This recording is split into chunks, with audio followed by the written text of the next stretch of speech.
Placing her money in envelopes to budget effectively isn't only a ritual for Zahada, it's a necessity. As a disabled single parent on benefits, she needs to know where every penny is going. Bills have to come first because I don't want to get into debt. That is the one thing I will not do, is get into debt.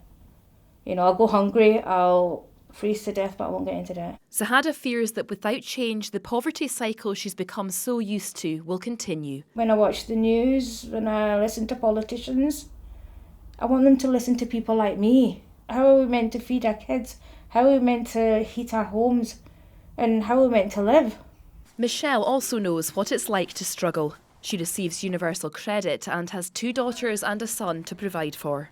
It affects us emotionally, daily. You don't have the budget for attending classes, swimming classes, going to drama or doing gymnastics. So many families in Scotland are living in this way, and it's unacceptable. Amanda is registered blind. She says it's been extremely difficult to get a job and hasn't always been able to afford to buy the vital equipment she needs to keep her and her husband safe.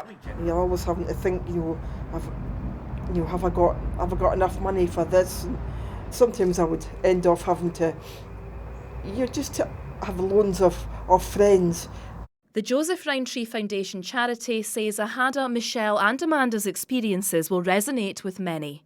Its Poverty in Scotland report published today says the Scottish Government is failing to properly tackle the significant levels of poverty among priority groups. These include those from ethnic minority backgrounds, families where someone is disabled and single-parent households. The charity found more than 80% of children in poverty were in one of the priority groups.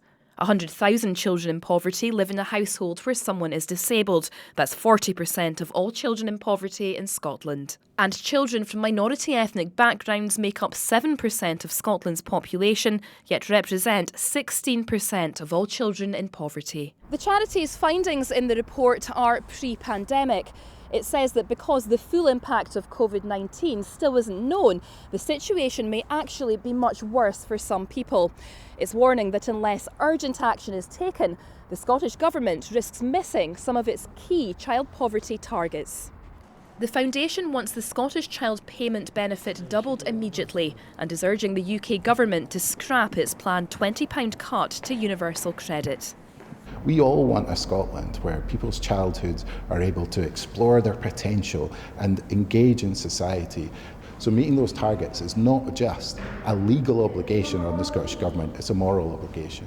We're going to be setting out in the budget and then of course in the Child Poverty Delivery Plan next year the additional measures that we're going to take to help us get to those interim targets. So we'll be looking at things like parental employability support, and of course we've already committed to doubling the Scottish child payment. The charity says its report shines a light on the crushing impact of poverty and the discrimination, shame and stigma it continues to bring. It says its message is clear: we must do better. Louise Hosey, STV News.